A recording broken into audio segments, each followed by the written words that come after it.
The train car rattled through the night, nearly empty except for her. She kept her gaze fixed on the blurred darkness outside, the reflection of her own wary eyes hovering faintly in the glass. Then she felt it. Someone watching. Slowly, she turned. He sat across from her, not reading, not looking at his phone, just looking at her. His eyes were steady, too steady, as if he were memorizing the curve of her face, the tension in her shoulders, the secrets she fought to keep buried. Her pulse quickened. She tightened her grip on her bag. Don't meet his eyes, she told herself. But when she did, the intensity in his gaze stole the air from her lungs. Please, don't look at me that way, she whispered, her voice trembling. He should have turned away. Instead, his stare deepened like he had already lost the battle. The story begins not with fireworks or dramatic confrontations, but with something deceptively ordinary. A moment so mundane it could have passed unnoticed if not for the tension it quietly carried beneath the surface. She was not looking for him. In fact, she had spent most of her adult life carefully avoiding eyes like his, the kind that seemed to see too much. Yet fate, in its relentless way, pushed them into the same space, forcing two lives on separate paths to collide. It might be a library in a small town, where she had found refuge among books because words never demanded more than she could give. Or perhaps it was the last train home on a Tuesday night when she thought no one would be awake, much less watching her. The location, though important for atmosphere, is only a stage. What matters is the sense of quiet isolation she carried. With her, she wanted the world to keep its distance. She had grown comfortable with silence, almost invisible within it. And then came him. He wasn't supposed to notice her. People usually didn't. She had built her life around moving quietly, keeping her head down, deflecting attention before it could settle on her. Yet the moment he entered, whether sliding into a seat across the aisle or standing in line behind her, she felt it. That subtle shift in air, as though something had tightened in the room. At first, she tried to dismiss it, a stranger, nothing more. But then his eyes found her. It wasn't a casual glance, not the kind of idle curiosity people share when they catch sight of someone in passing. His gaze lingered, holding steady, as though he had just stumbled across something he didn't even know he was searching for, and she felt it. Felt the weight of it pressing against her, stripping away the carefully arranged armor she had spent years perfecting. Her instinct was immediate. Retreat. Look down, shift her body, fold into herself until she disappeared. But no matter how she tried, she couldn't shake the sensation of his eyes following her, studying her, not with suspicion, but with something far more dangerous. Recognition. That was what unsettled her most. Recognition. As if he already knew her story, as if he could see the scars she had hidden from the rest of the world. And that frightened her, because the truth was, she had worked hard to bury the past, to keep people at a distance where they couldn't hurt her, where they couldn't unravel her with their questions or their kindness. She had lived behind walls of her own making, and for the most part, it worked, until now. What she didn't know, what she couldn't know yet, was that he was battling something of his own. His life, outwardly confident and controlled, wasn't untouched by loss. There was a part of him that longed to believe in connection again, in something real, even though he had promised himself he wouldn't.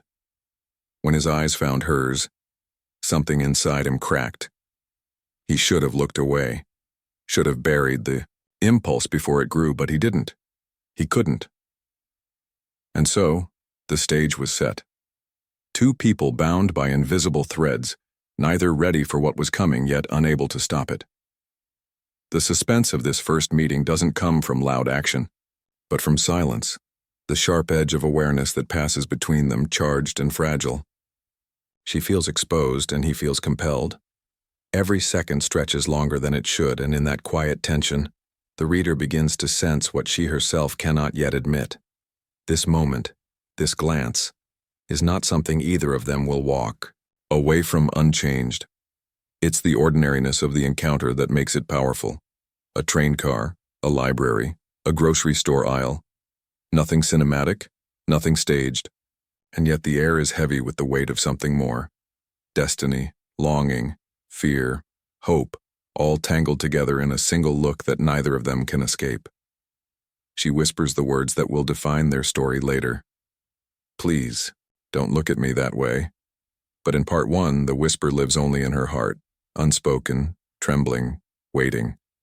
For now, all she can do is pretend she doesn't notice, and all he can do is fail, utterly, to look away. This is how it begins. Not with a confession, not with a kiss, but with a gaze that feels too much like truth. The library was quieter than usual that evening, the kind of quiet that hummed like a secret. Fluorescent lights flickered above rows of forgotten paperbacks, casting long shadows across the empty reading tables. She sat at the far end, half hidden behind a fortress of books, her notebook open but untouched. It was safer here, among words that demanded nothing, among stories that never asked her to reveal her own. She tucked a strand of hair behind her ear and forced her eyes to the page. Anything to keep herself grounded. Anything to keep from drifting too far into the past. The sound came softly at first, the scrape of a chair, the sigh of weight settling into wood. She stiffened. Someone else had entered her carefully chosen solitude. She didn't look up. Not at first, but she felt it. That prickling awareness at the back of her neck, the undeniable sense of being seen. Her pulse stumbled, slowly against her better judgment. She lifted her gaze. He sat at the table across from hers, a single book open but ignored. His head was tilted, his eyes fixed on her in a way that felt too deliberate, too piercing. Her breath caught. It wasn't a glance, not idle curiosity. His gaze lingered, steady, as if he were mapping the lines of her face, memorizing the curve of her mouth, trying to uncover something she'd buried long ago. Heat crept into her chest. She looked back at her notebook, pretending to write, though. The pen shook in her hand. Don't meet his eyes again, just don't. But she did. And when she did, she swore the world stilled for a beat. His eyes were dark, searching, and yet there was something unbearably gentle in them, something she hadn't been prepared to see. It was recognition, as though he knew her already, or worse, as though he could see straight through the walls she had spent years building. She swallowed hard. Her lips parted before she could stop herself, the words barely more than a breath. Please, don't look at me that way. Her voice trembled, too soft for the cavernous space, but he heard. She saw the flicker in his expression, the hesitation, the awareness that he should have looked away. He should have given her the gift of invisibility she had come here to find, but he didn't, he couldn't. Instead, his gaze deepened, an unspoken defiance flickering in his eyes. As if to say, I'm not afraid of what I see in you, and I won't stop looking no matter how much you want me to. She turned sharply, gathering her books with shaking hands, anything to put distance between herself and that look, because she knew, God, she knew, if she let it linger, if she let him stare long enough, something inside her would break wide open, and breaking was something she had promised herself she would never do again. He told himself to stop. He told himself 100 times in the space of a heartbeat, look down, focus on the book, don't make her uncomfortable. But his eyes betrayed him. They kept returning to her, drawn like a moth circling too close to flame. She was different. Not in the way people like to throw that word around, not in something as simple as beauty. It was the quiet about her, the way she shrank into herself as though the world had demanded too much already, and the way her whispered plea still echoed in his head. Please, don't look at me that way. He hadn't meant to. God, he hadn't meant to. But something in her expression, the mix of fear and strength, of distance and fragility, had hooked into him so deeply he couldn't shake free. Across the table she shifted in her chair, her shoulders hunched forward, her notebook pulled closer like a shield. She refused to meet his eyes again, but he could feel her awareness, the way she was too still, too deliberate. She knew he was still watching. Inside, her chest was tight. Why won't he stop? The question pulsed with every rapid beat of her heart. It wasn't the first time someone had stared. People always looked, made assumptions, cast judgments, but this was different. His gaze didn't feel cruel or mocking. It felt worse. It felt honest, and that terrified her. She tried to steady, her breathing pressing her pen harder into the page. But the words wouldn't come. Every time she thought she might escape into the safety of writing, she felt his attention like a spotlight, warm and unrelenting. "Stop it," she murmured, under her breath, so quietly she wasn't sure if she meant him or herself.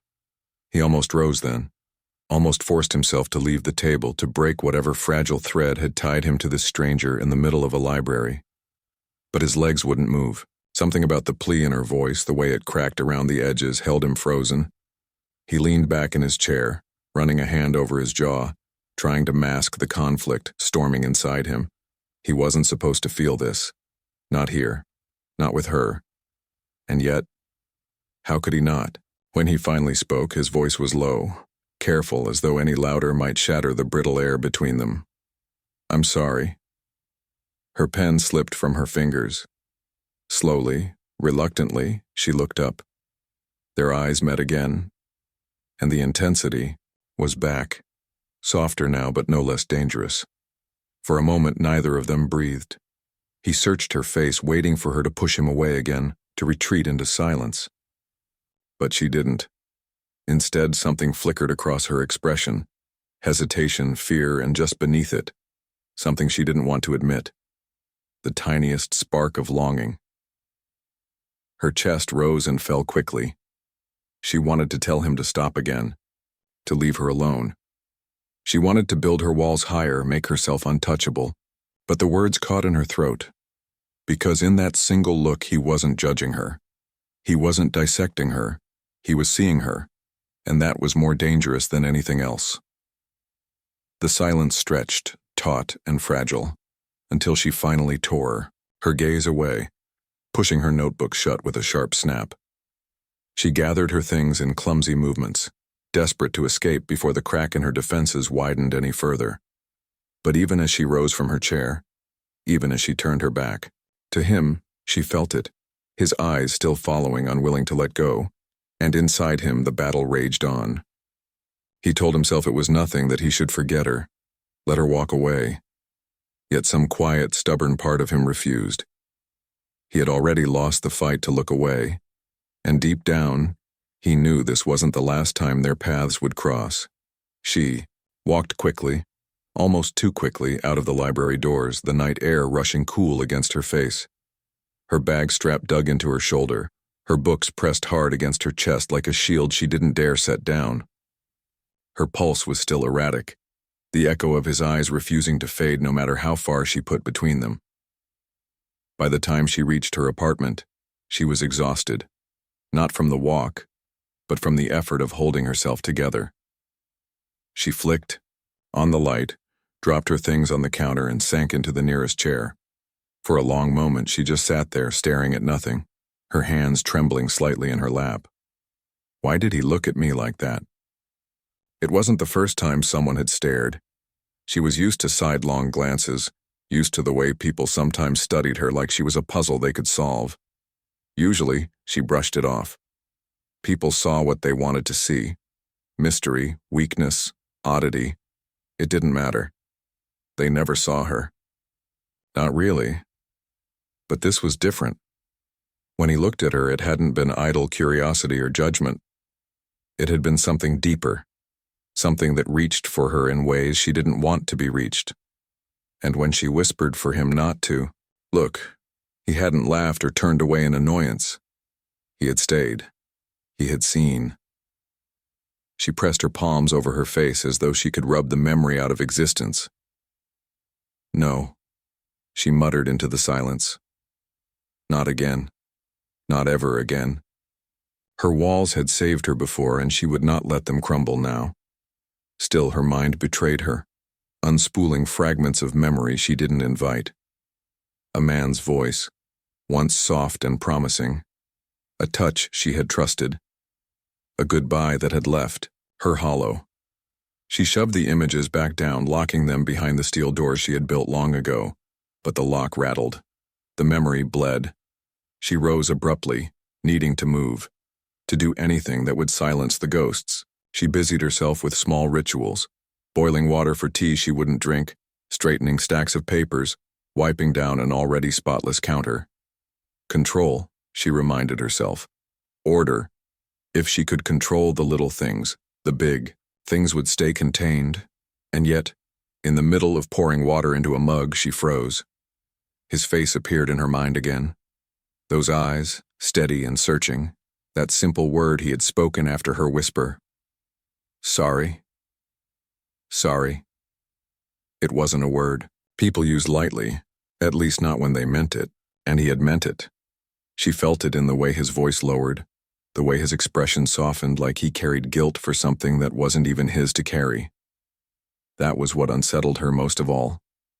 Kindness, compassion, cruelty she could fight, lies she could spot, distance she could live with. But kindness slipped past her armor, found the cracks, and pressed against the part of her that still ached for it. No, she said again, firmer this time, setting the mug down with a sharp clink. She couldn't let it in. She couldn't let him in.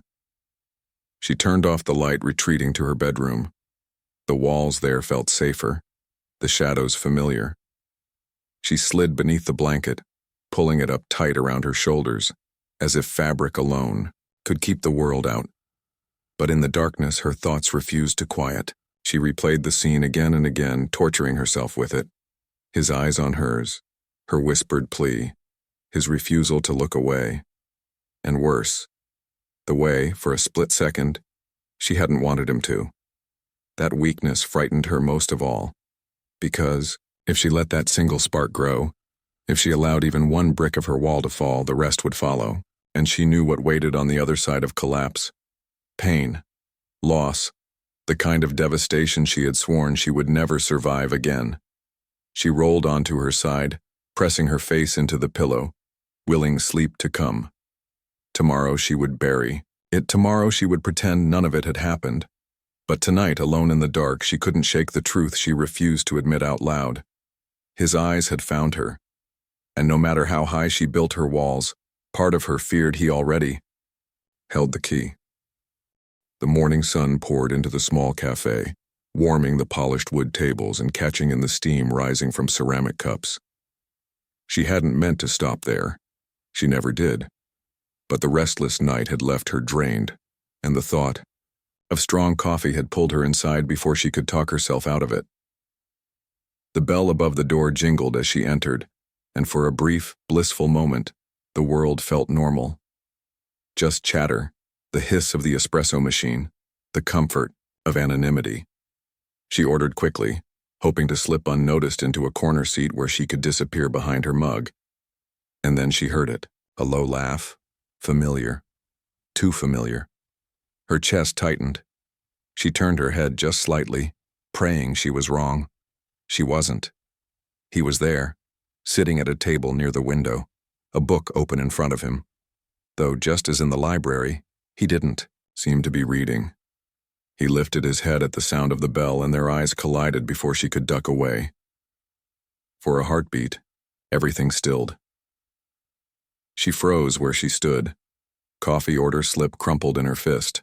His expression shifted. Surprise first, then something gentler, something that made her stomach twist. Not here. Not again. She turned quickly, sliding into the first empty seat she could find, back angled away from him. She kept her gaze fixed, on the counter, willing the barista to call her name faster, faster, faster. But footsteps approached. Slow, deliberate. Hey.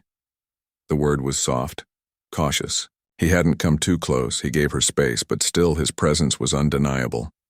Her fingers tightened around the strap of her bag. She didn't look up.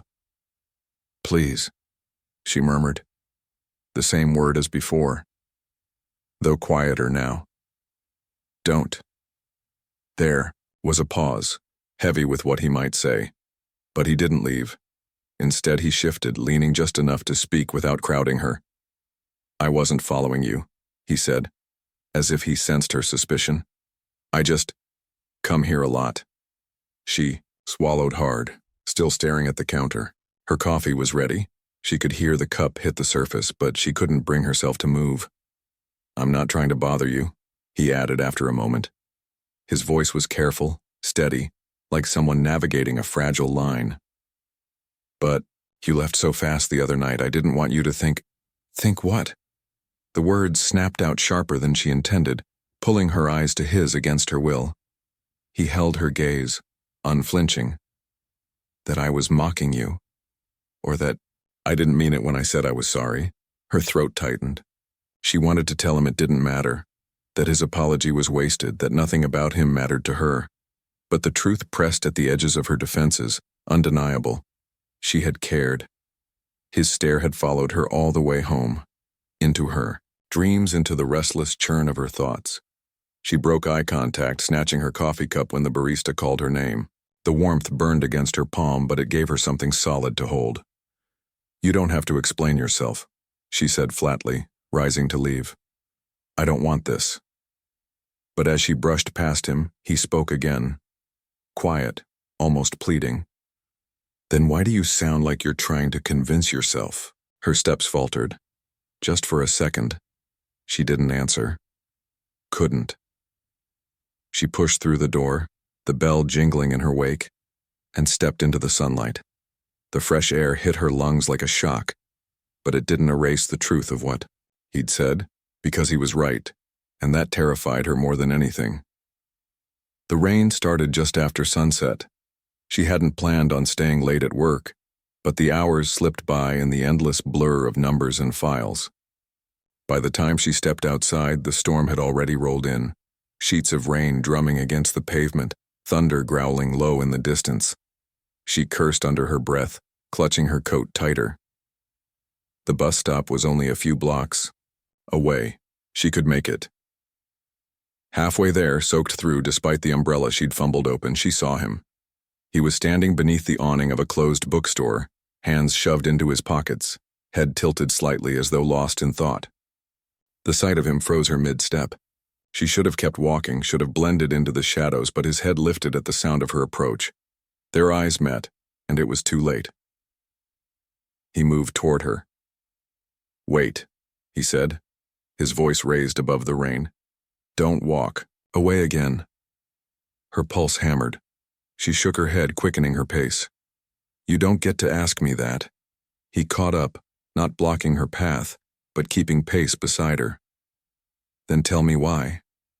Why what? She snapped, though her voice cracked on the edge. Why you keep running? His gaze burned against her profile. Why you look at me like you want me gone, but then you can't quite let go either.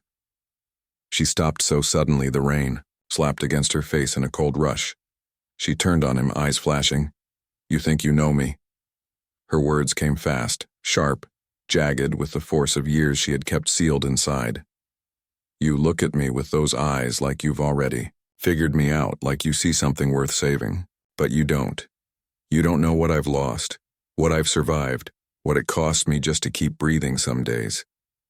Her voice trembled, the storm soaking her hair, her coat, her skin, but she didn't care. The words poured out, unstoppable, now. So don't look at me like that, she whispered, the plea breaking softer this time, almost a sob. Don't look at me like I'm someone you can fix.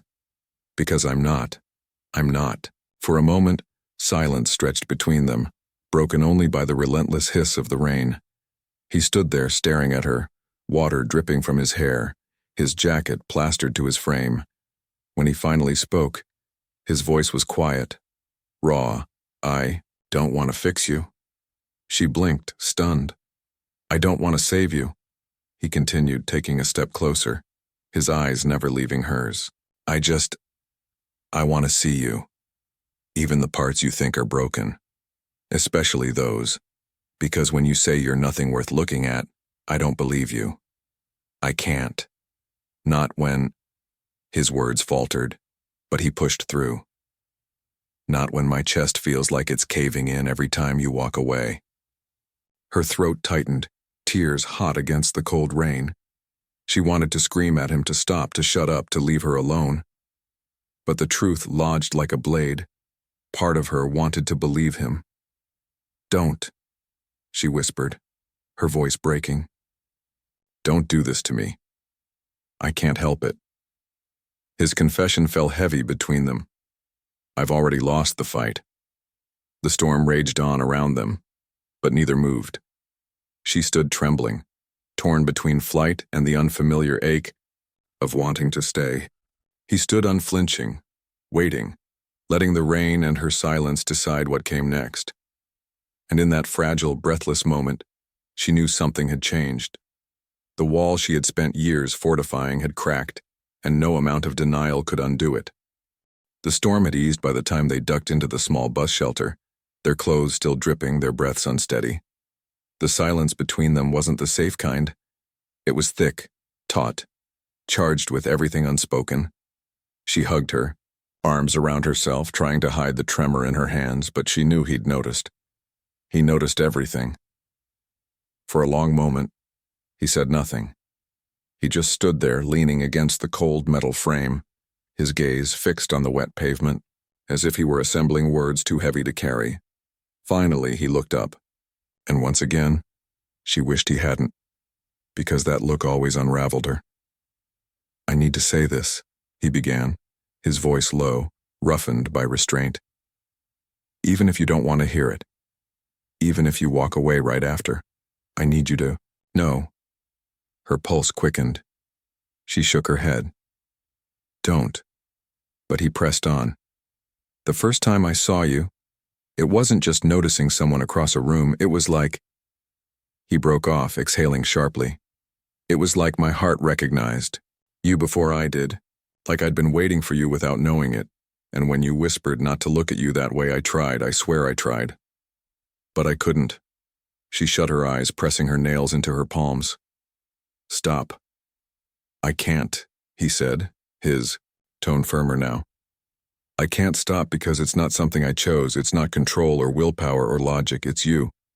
It's the way you try to disappear into silence, the way you hold yourself like you're bracing for the world to shatter. It's how your eyes look like they've seen too much, but still, they hold something that pulls me in." Her chest tightened, tears pricking at the edges of her vision. "You don't know me," she whispered, her voice breaking. "No," he admitted. "Not yet. But I want to. And not the polished version, not the safe one you show people. I want the truth, the messy, hurting, stubborn truth." His words pressed into her like hands against her wall, steady and insistent. "I'm not asking you to give me everything," he continued, softer now. "I'm not even asking you to trust me. I need you to know that I see you. And I'm not looking away." Silence swallowed them again, broken only by the patter of rain dripping from the shelter roof. She couldn't look at him, couldn't bear the weight of his confession. Every instinct screamed at her to run, to escape before his words dug deeper, before they reached the fragile place she had sworn no one would touch again. But her feet didn't move. Her throat ached with unshed tears. She wanted to tell him he was wrong, that he had mistaken desperation for destiny, that she wasn't the woman worth the kind of devotion he described. But she couldn't form the lie, not when his eyes held nothing but truth. Finally, she whispered, "You'll regret this." He stepped closer, not touching, not crowding her, just close enough that she could feel the heat of him against the chill of the storm. His voice was steady, unyielding. "No, the only thing I'll regret is letting you convince me you're unworthy of love." The words broke something inside her, not the walls, not yet, but the silence behind them. A sob slipped free before she could choke it down. She turned away quickly, covering her face with her hands, as though hiding her tears could make her invisible again, but he didn't flinch, didn't recoil. He simply stood there, steady, a presence she couldn't ignore. And though she couldn't say it aloud, not yet, part of her knew. His confession had planted itself in the cracks of her defenses. And try as she might, it was only a matter of time before something grew there, The bus arrived with a screech of wet brakes, headlights cutting through the rain. She seized the moment like a lifeline, slipping past him before he could say another word. Her steps were quick, sharp, as if speed could erase what he had just confessed. Inside, the bus smelled faintly of damp wool and engine oil. She slid into a seat near the middle, pressing herself against the window, clutching her bag like armor. Her heart was still hammering, her throat raw from holding back more tears. He followed. Of course he did. But he didn't sit beside her. He kept his distance, 2 rows back, silent. She could feel his presence all the same, heavy and patient, like gravity she couldn't escape. The engine rumbled, the bus lurched forward, and she stared out into the blurred streaks of city lights, her chest tightening with every mile. His words replayed in her head, relentless. The only thing I'll regret is letting you convince me you're unworthy of love. Her nails dug into her palm. She couldn't let them take root.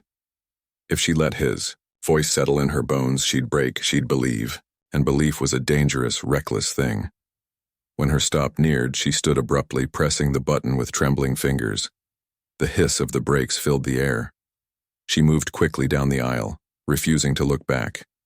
But just before she stepped onto the wet pavement, she turned, her voice low but sharp, slicing through the stillness. Don't follow me. His eyes widened slightly. Not hurt, not anger, just a quiet ache. But he didn't move. He stayed in his seat, watching as she disappeared into the rain. She walked fast, almost running. The storm had thinned to a mist, but her coat clung heavy to her body, and her shoes slapped against the puddled sidewalk. Still, she kept going, as though distance could save her. By the time she reached her apartment, her chest was on fire. She slammed the door shut, leaning back against it, breathing hard. It should have felt like victory. She had drawn her line. She had pushed him away, forced him to see what she had been telling herself all along, that she was unworthy, that she was too broken to risk touching. But instead of relief, all she felt was hollow. The room was silent, except for the dripping of rain from her coat. She peeled it off and let it fall, sinking onto the couch. The quiet pressed in, louder than the storm outside. Her mind kept circling back, not to his persistence, not to the way he looked at her, but to the softness of his voice when he said, I just want to see you. Tears pricked at her eyes again. She buried her face in her hands, furious at herself for letting the words matter, furious at him for planting them there in the first place. She whispered into the empty room, as if he were standing there to hear it. You'll regret this. You'll regret me. The silence didn't answer. But in the corner of her mind, where fear battled with the faintest spark of longing, she already knew the truth. She wasn't pushing him away because she didn't care. She was pushing him away because she cared. Too much. And that was the one thing she could never allow herself to admit. The next morning dawned gray and brittle, the kind of sky that pressed low and heavy as if the clouds themselves carried secrets. She moved through her apartment in silence, brewing coffee she didn't drink, staring at emails she didn't answer. The night before had left her hollow, but the emptiness wasn't clean. It was sharp, echoing with words she couldn't shut out. I just want to see you. I won't look away. She had pushed him out of her orbit, drawn the line, made it impossible for him to follow. Yet even as she told herself she'd done the right thing, her chest ached like she'd torn something out of herself along with him. She tried to drown it in routine, washing dishes that were already clean, stacking papers, straightening shelves. But every quiet moment pulled her back to the shelter, to his eyes in the rain. By afternoon, the silence became unbearable. She grabbed her coat and stepped outside, the chill air biting her skin. Her feet moved without plan, carrying her through streets she half remembered, until she found herself near the library, the very place it had begun. She froze at the edge of the steps. She shouldn't go in, not here, not where the memory of that first look lingered like a shadow. But something rooted her there, holding her in place. Her phone buzzed in her pocket. She pulled it out and her heart stuttered. His name lit the screen. She stared, breathless, as the phone vibrated. 1 ring, 2, 3. Her thumb hovered over the decline button, but she couldn't move. On the fourth, it stopped. Silence again. Her knees weakened and she sank onto the steps, clutching the phone in her hand. She hated how much she wanted to hear his voice. Hated how much the silence after it ended felt like a loss. It would be easier to block him, to sever it completely, to go back to being invisible, untouchable. That was safety. That was survival. But safety had never felt this lonely before. Memory slipped unbidden through her defenses. The way he had stood in the rain, eyes unwavering, voice trembling, not with weakness, but with truth. Not pity, not saviorhood, just truth. And the question rose like a whisper she didn't want to hear. What if he meant it? What if he wasn't like the others? Her chest tightened. She pressed the phone to her lips, closing her eyes. For the first time in years, she let herself imagine what it would mean to choose differently. Not to run, not to hide, but to stay. To risk being seen. The thought terrified her. But buried inside the terror was something else. Something fragile and alive. The phone buzzed again, startling her. Another call. Same name. This time her hand trembled, but she didn't let it ring out. She didn't block it either. She just held it, frozen, caught in the space between fear and desire. It was in that moment, heart pounding, silence breaking, that she realized she couldn't avoid the choice forever. She could keep running until her feet bled, or she could turn, face him, and let herself be seen. One would keep her safe. The other might destroy her. But for the first time in a long, long while, she wasn't sure which she wanted more. The third time her phone rang, she didn't let it vibrate itself into silence. Her thumb hovered only a heartbeat before she pressed, accept. Hello? Her voice cracked on the single word. For a moment there was nothing, only the faint sound of his breath on the other end. Then softly, as though afraid she'd vanish if he spoke too loudly, I thought you wouldn't answer. Her eyes burned. She swallowed hard. I shouldn't have. But you did. His tone wasn't triumphant. It was gentle, weighted, with hope. The silence stretched. She could have ended it there. Hung up, slipped the phone into her pocket, walked away from the moment, pressing down on her chest. But the part of her that had lived too long in silence, the part that had been starving for connection, couldn't let go. I don't know how to do this, she whispered. Neither do I, he admitted. But we can figure it out together. Her hand shook as she gripped the phone tighter. The word together lit something inside her, equal parts terror and longing. She stood on the steps of the library, staring at the heavy doors, the place where it had all started. The night air smelled of rain and old stone. It felt like standing at a threshold. I'm afraid, she confessed, the words breaking loose from where she'd hidden them. Afraid that if I let you in, it'll ruin me. That I'll fall apart and you'll leave and it'll be worse than before. I know, he said softly, but if you never let anyone in, aren't you already falling apart, just slower? The truth of it struck deep. She squeezed her eyes shut, her breath catching. He wasn't pushing her with promises of perfection, wasn't trying to erase her scars. He was just there, waiting. Why me? She asked, her voice trembling. Because when I look at you, I see someone who's still fighting, even when you want to disappear. I see strength you don't believe in. And maybe, his voice faltered, then steadied. Maybe I need you as much as you need me. Her heart pounded. Every instinct screamed for her to retreat, to rebuild the wall, to push him back into the distance where it was safe. But another voice whispered, quieter yet stronger. The voice that remembered his gaze, his confession, the storm-slicked night where he refused to look away. For the first time in years, she wanted to believe in something other than fear. Slowly, with shaking hands, she rose from the steps and walked toward the corner, her breath shallow.